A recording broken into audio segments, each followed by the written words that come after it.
And I'm muted. Hello, everyone. Author DL Tillery here, the Mistress of Horror, and welcome back to my channel. And I'm here for tonight's live stream. As you know, my new schedule is on Sunday and Tuesday of each week. I will be doing my Mistress streams where I write, get work done, and also have a few little chats in between with you. And if you catch this on the replay, please leave me any comments in the comment section. Tonight I am going to be yet again working on Caliostro Book 2 for my dark fantasy partial romance series. Um, it's going. I only got a little bit of work done in between of my last stream, which was Tuesday. A lot of work happening. So I am going to be doing 30-minute sprints again tonight. Less talking. We'll see how many people I get tonight or not, but I'm going to keep my talking segments very short. Tonight's topics are going to be mermaids and pixies. Um, Similar to what I did on the last stream where I talked about vampires and werewolves in between the chats. But tonight will be mermaids and pixie style creatures. So we will get in on that in a little bit when we come back from the first sprint, which will be 30 minutes. So we will be back around my time, around 6:35-ish, depending on where you are, just 30 minutes of that. I will have some timers up, but let me make sure that I have those ready. I like to use the timers that I have on my channel. Don't have a decent amount of them, but I I would like to actually make some more to use, and I think I will do that. I think I will work on creating some new timers going forward. These, I get tired of YouTube because they actually putting ads on some of my timers, which really gets on my nerves. Just a little bit, just a little bit. We're going to start off with the Caliostro timer tonight. No, we're going to start off with one of Caliostro's timers this evening. So I'm going to pull that one up. Actually, I want to use the Lake of Moors timer to start us. Let me add it to the section here to present and add share screen and Caliostro share. Yeah. So let's go ahead and jump on the first sprint of the evening, and I will see you. Oops. And I will see you. Let me switch off because it's like, look, I don't want to. That's for the mermaid later. There we go. And I will see you in 30 minutes. Happy writing. And don't forget to leave in the chat what you're working on if you come in while I'm sprinting.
And that's time.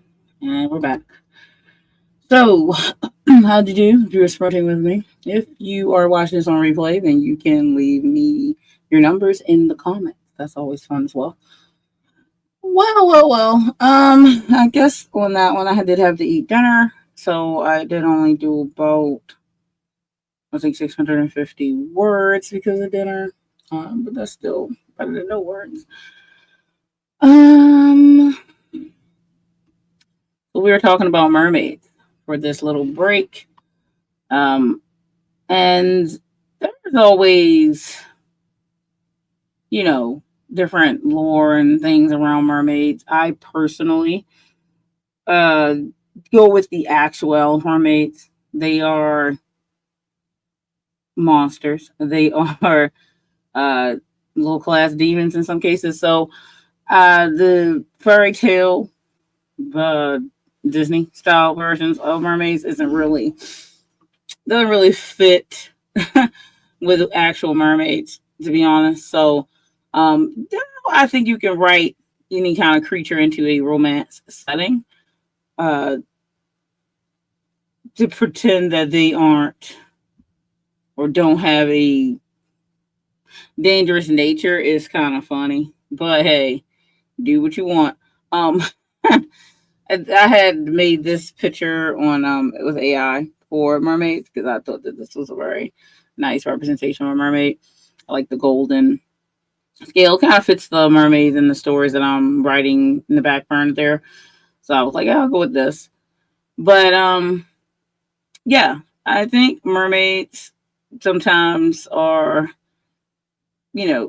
some stories, because not all. Some stories are aware that they may lure someone to their death and see things like that. So there has been horror-based stories around them, and obviously more romanticized versions of them, to say the least. I, for one, lean more into the horror aspects of a mermaid, though I can also lean on the romantic versions as well. But I kind of like a in between balance of mermaids in that way. I think one of my favorite mermaid movies, what was it called? I don't think many people are going to know that one. I'm trying to think of one. I think Splash with um, Tom Hanks back in the day, and Daryl Hannah, I think her name is. Splash was decent for Western film, and there is a Korean drama that I liked called Deep Blue Sea, I believe. That one was really good with mermaid in it. I mean, everyone's probably seen The Little Mermaid by Disney back in the day, but that was like my favorite when I was a kid. It definitely does the more romanticized version of mermaid. Uh, but yeah, I think if you go into some of the lore of mermaids, and we're talking about more lean into what Disney used with Poseidon being like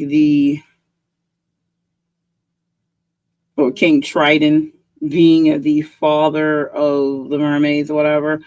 And I think in the live action version of The Little Mermaid that Disney had made not too long ago, that how they had King Triton's daughters looking different from like every sea.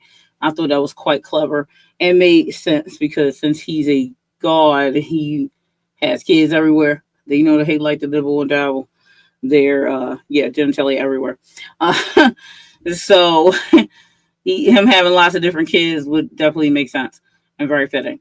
And also them representing in different seas and different locations was cool. It's a cool touch.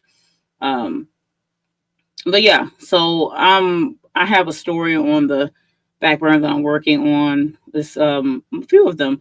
One of them is sisters. It's like three sisters in the stories, three stories in one book.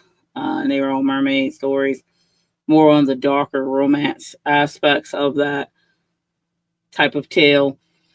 And I know I had another one that I was working on as well, but I haven't really dabbled into that too often as of late. So I'll have to revisit it to see where I'm at on it. But I am quite interested in writing the one with the three mermaid sisters in it. I think that would be fun to write. But yeah, so mermaids can go either way. But I do like them to have a sharp edge to them because it would be quite fitting for them. All right, so now that we have talked for a few minutes, probably about 5 minutes actually, we can go ahead and jump in on our second sprint for the night. We'll make sure I put a timer that I'm in the sprints next time. Let me see which player to go with this time. I think I got another 30-minute one. And the freaking ads. I like how they always want to try to put ads on your videos that they didn't give you. Um, that it did not give you, like, you're not getting paid for. So I love that. It's real fun. I'm just gonna go back to my playlist because I'm not sure why that went out of the playlist really. Let's see. Let's go with the goddess one for this play. All right, let's pause that up. Alrighty, I will see you all in 30 minutes. Happy writing.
And this time, if you're writing, let me know how you did or what you're working on. If you were popping in just a minute ago.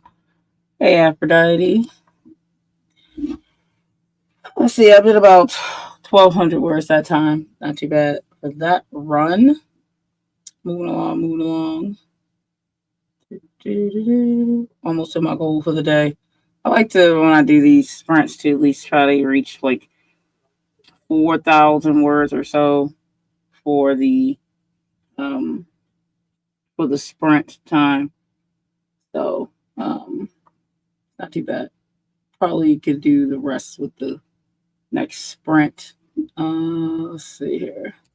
This banner down. Let's see. All right. All right. If you are working on anything again, let me know in the chat. We did talk about mermaids already. So next we're going to talk a little bit about pixies. Um, so pixies in my world, in Caliostro's world, my last novel, they usually are something similar to this. They do fly. They are small, though in my world they can become large, humanoid style beings at will, and they usually reside on the other side of the veil in my world, and then can go into the mortal world, and they can, like I said, switch to mortal forms. So they can be pretty vicious in my story, and in some other lore of pixies, they are like a low class demon. Uh, Nothing that's too big of a deal. Kind of just nasty because they usually travel in packs and big groups, so they can be quite hmm, troublesome to say the least. There is a part in one of my novella that's from the Caliostro world that has a nice pixie part in it. Plus, there is a short horror, one of my pixie stories, short horror stories that's coming out in the Beyond the Veil collection that I plan to try to release this year. So, if you know anything about pixies or if you've seen stories with pixies in it, let me know in the chat. Aphrodite says, I'm so tired, I just use this time to plan instead of writing. I'm only here for another probably 40 minutes or so. So once we jump on the last sprint, which will be 30 minutes, and then that'll take us to almost 8 o'clock. Yeah. Yeah, don't fuck with pixies. They can be troublesome, no lie.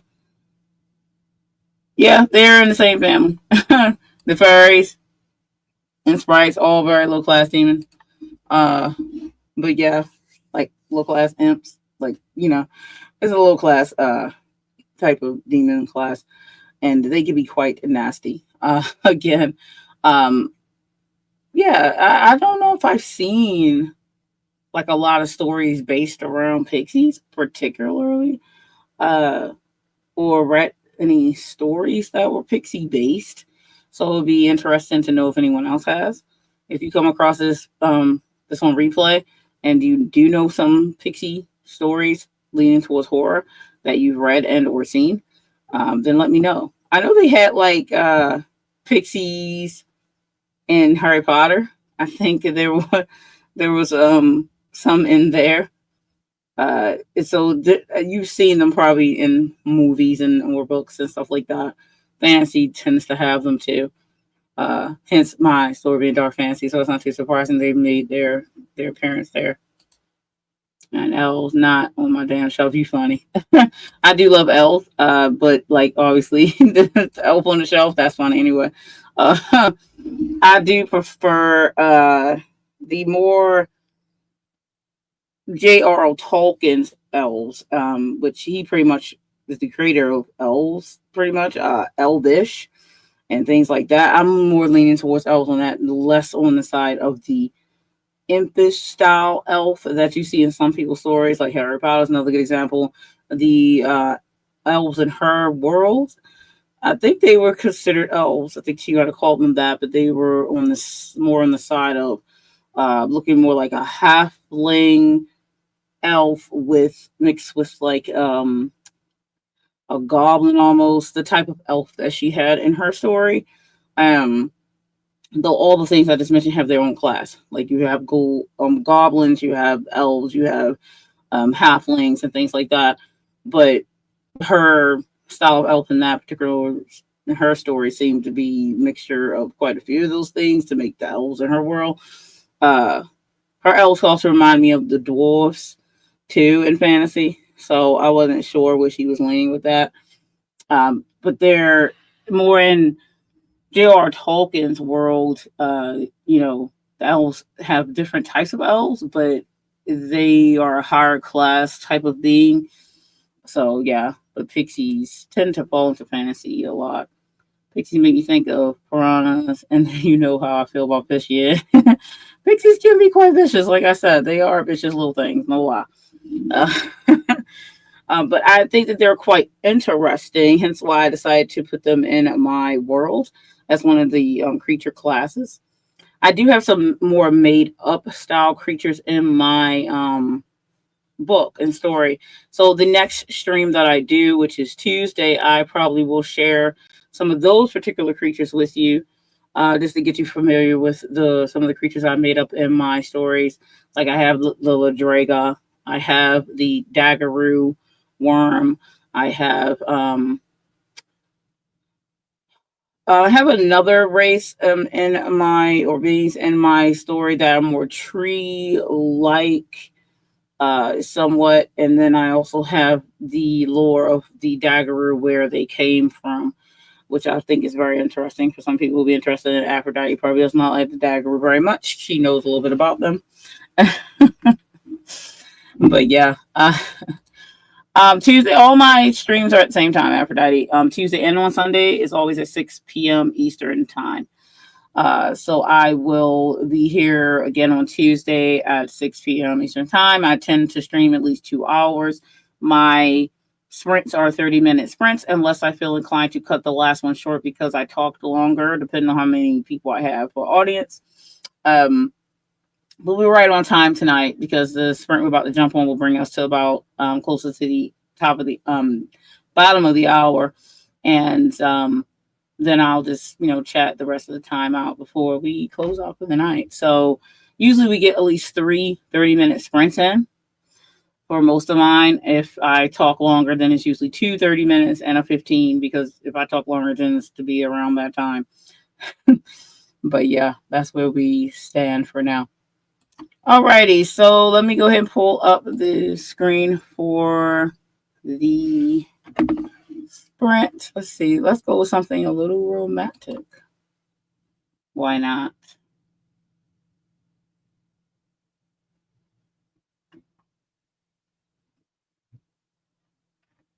See, I'm not sure if I have. Actually, I might have one that's.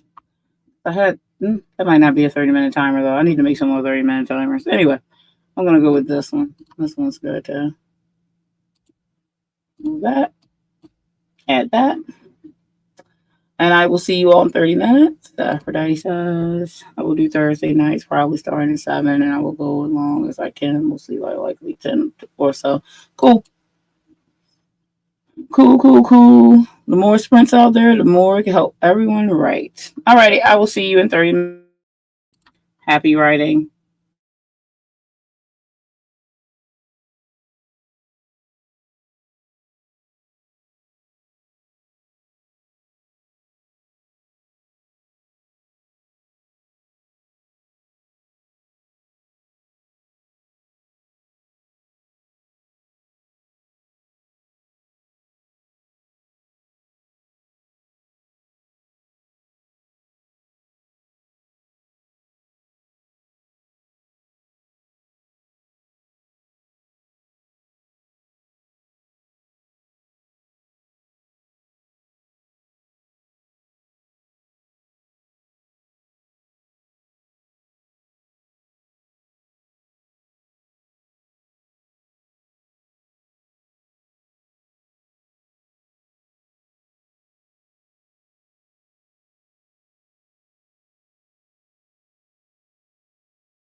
And that's time. Let me see here. I mean, that much numbers I get that time. 1232. Let's see how much that is. I don't know. How many words did I get?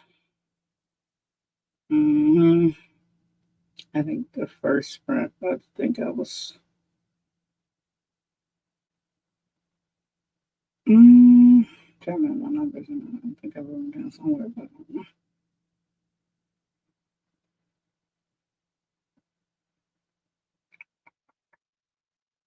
Oh, 2,769 words for the 30 sprints. Kind of low, so I'll still have to write some more tonight, even if I get off of here. But I got to take a break once I'm done on here. And I just said hi to Dana. And that was our last sprint for the night, too. So, as you know, I ended at 8 my time. And that's always fun. Making book covers and movie posters. Always good times. No worries, Sarah. No worries.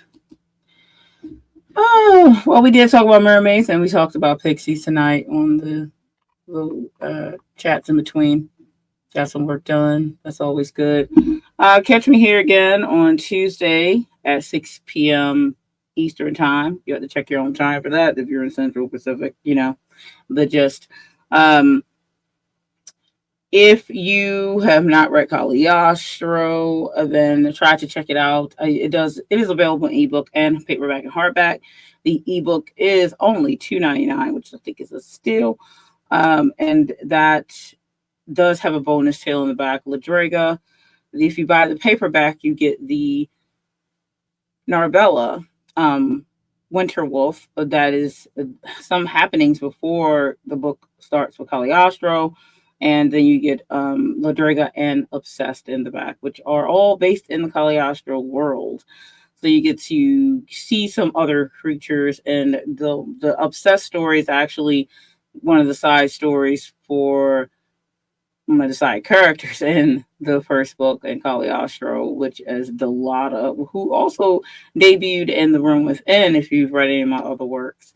So do check Caliostro out. I think it's a good read. It's been getting raving reviews across the board over there on Amazon. It is available on ebook at Apple Books, Google Play, Kobo, Overdrive for the library set, Barnes and Noble, pretty much anywhere you could get an ebook, it's available there. So if you buy from other places besides Amazon, it's there. And Smashwords, there's a coupon available right now, I believe, for is it like 25% off or something of the ebook? So the paperback and hardback is available only on Amazon. And I did enter Caliostro's ebook in for audiobook with Apple Books. It is AI based because they're doing a program where they contact you and they offer you to put your book in audiobook form for free. So I did take that. It's going to be a little ways off because it does take a month or two for them to get it into audiobook form. So you will be able to listen to Caliostro on audiobook before I even got a chance to try to do it the very, very expensive way, which I will do in the future. But currently, since funds are tight, why not take them up on that offer and see how it turns out? If I don't like it, then you have to leave it up for 6 months, of course, before you can take it down. And so I figured, why not give it a try? If some people have to listen to books, so I don't want to hold anyone up who would like to read Caliostro but has to do audiobooks instead. Anyway, it's available in those formats, and I do hope you do find time to check it out. Let me double check the chat, make sure there was anything. Yeah, I know you're Aphrodite. You're so sad you missed the mermaids. But I'll scroll the picture up for you if you want to see. But it's a AI based picture that I did make for my own library because I'm writing stories, mermaid stories, and I always like to have visuals with some characters that I'm working with. And this she's very, very pretty, so pretty. But yeah, so Yep. Yeah. I know that. I know that export's always slow. Doing all the conversions of videos, slow but goes. If you did miss my video earlier that released, it is obviously the third Sunday in the month of March, which means it's my book review week. So I did a book review for Final Dress by R. St. Clair or The Haunted Library. It is a horror tale with theatrics and killer. So definitely check that out if you're interested in hearing about Final Dress. And it is available on Amazon as well. You can check my YouTube channel for that video. It's a really quick review. It's like 4 minutes or so. I do these animated reviews where I read what I think of the book. I review mostly and thoughts. And then I have like animated clips and things, pictures with it to kind of tell the story of the book review, more or less. But yeah, that's a new thing I'm doing with some of my book reviews for the fiction stuff, which is I really actually like doing those. So it's kind of fun. Anyway, I will see you on Tuesday if you'll be here for some more writing sprints and chats about creatures and the such. And so I'll see you then. And as I always like to say, of course, stay scared.